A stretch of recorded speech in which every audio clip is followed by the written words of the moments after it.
Assalamualaikum warahmatullahi wabarakatuh.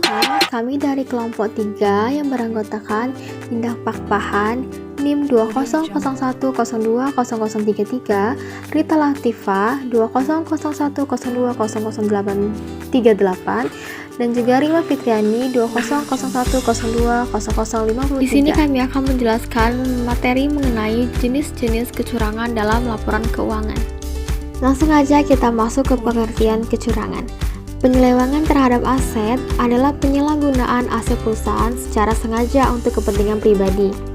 Biasanya sering dilakukan oleh pegawai atau employee seperti penggelapan kas, penggunaan fasilitas untuk kepentingan pribadi, dan sebagainya. Kecurangan dalam laporan keuangan atau fraudulent financial reporting adalah salah saji atau pengabaian jumlah dan pengungkapan yang disengajai dengan maksud menipu para pengguna laporan.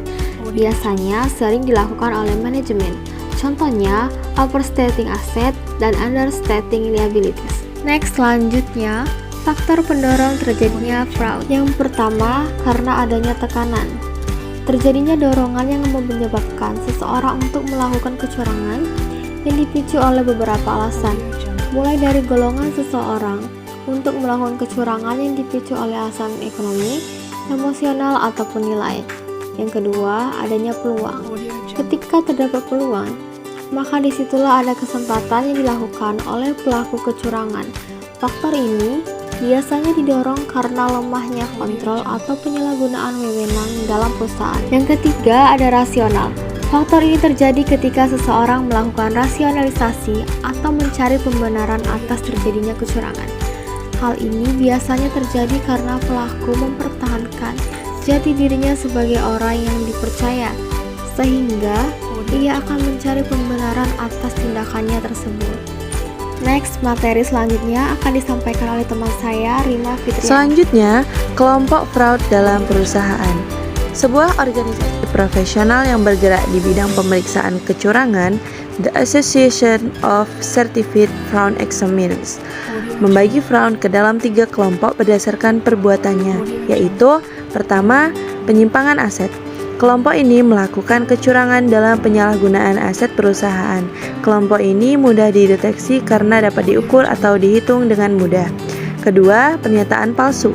Kecurangan ini sering dilakukan oleh pihak manajemen untuk menutupi kondisi keuangan yang sesungguhnya dengan membuat rekayasa keuangan dalam laporan keuangan perusahaan. Ketiga, korupsi. Bukan hanya sering terjadi di sebuah perusahaan, ini juga sering ditemukan di beberapa negara yang sedang berkembang dan kurangnya tata kelola yang baik. Kelompok fraud ini sulit dideteksi karena banyaknya pihak yang bekerja sama dalam menikmati keuntungan. Di dalamnya termasuk konflik kepentingan, penyuapan, pemerasan ekonomi, dan penerimaan yang ilegal. Selanjutnya, jenis-jenis fraud. Jenis-jenis fraud yang bisa dibagi ke dalam beberapa alasan, yaitu seperti berikut. Pertama, berdasarkan pelaku kecurangan. Kecurangan pegawai atau employee fraud adalah kecurangan yang dilakukan oleh pegawai dalam suatu organisasi kerja. Kedua, kecurangan manajemen atau manajemen fraud adalah kecurangan yang dilakukan oleh pihak manajemen dengan menggunakan laporan keuangan atau transaksi keuangan yang sebagai sarana fraud. Biasanya dilakukan untuk mencurangi pemegang kepentingan atau stakeholders yang terkait organisasinya. Selanjutnya, berdasarkan tindakan kecurangan.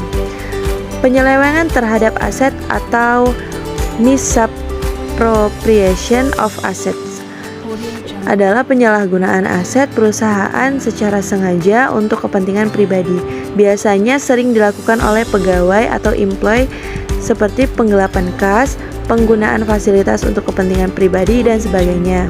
Kedua, kecurangan dalam laporan keuangan atau fraudulent financial reporting adalah salah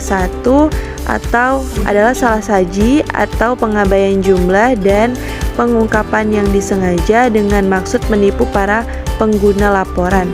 Biasanya sering dilakukan oleh manajemen. Contohnya, overstating assets dan understanding liabilities. Untuk materi selanjutnya akan disampaikan oleh Rita Latifah. Cara mendeteksi terjadinya kecurangan. Yang pertama, periksa jajaran manajerial. Umumnya, beberapa kasus kecurangan maupun penggelapan pada laporan keuangan seringkali melibatkan pihak di jajaran manajerial atau pengambil keputusan. Karena itu, jajaran manajemen harus diselidiki dengan baik untuk mengetahui tujuan mereka melakukan kecurangan. Yang kedua, adanya keterkaitan dengan pihak eksternal. Salah satu cara yang sering digunakan dalam melakukan kecurangan adalah dengan memberikan bantuan pada perusahaan, baik yang nyata atau fiktif. Yang ketiga, sifat organisasi. Sebuah kecurangan seringkali tidak terdeteksi karena adanya struktur organisasi yang digunakan untuk menyembunyikan kecurangan tersebut. Misalnya, struktur organisasi yang terlalu kompleks atau tidak adanya internal audit dalam sebuah departemen. Yang keempat, periksa karakteristik operasional laporan. Untuk mendeteksi terjadinya kecurangan, Anda bisa melakukan pemeriksaan beberapa laporan keuangan, mulai dari rekening pendapatan, aset, kewajiban, pengeluaran, dan hingga ekuitas. Yang kelima, auditor internal. Ini merupakan aktivitas konsultasi yang independen dan objektif untuk menambah nilai dan memperbaiki operasional perusahaan. Tujuan dari auditor internal adalah membantu pihak manajemen dalam pertanggungjawaban dengan memberikan analisa, saran, penilaian tentang kegiatan yang diaudit. Yang keenam, auditor eksternal. Berbeda dengan auditor internal yang dilakukan oleh personil di dalam perusahaan, auditor eksternal dilakukan untuk meminta bantuan pihak luar dalam melakukan deteksi serta melakukan analisa jika auditor internal mengalami kesulitan. Demikian tadi pemaparan materi dari kelompok kami mengenai jenis-jenis kecurangan dalam laporan keuangan. Semoga bermanfaat dan kami akhiri. Wabillahi taufiq wal hidayah. Wassalamualaikum warahmatullahi wabarakatuh.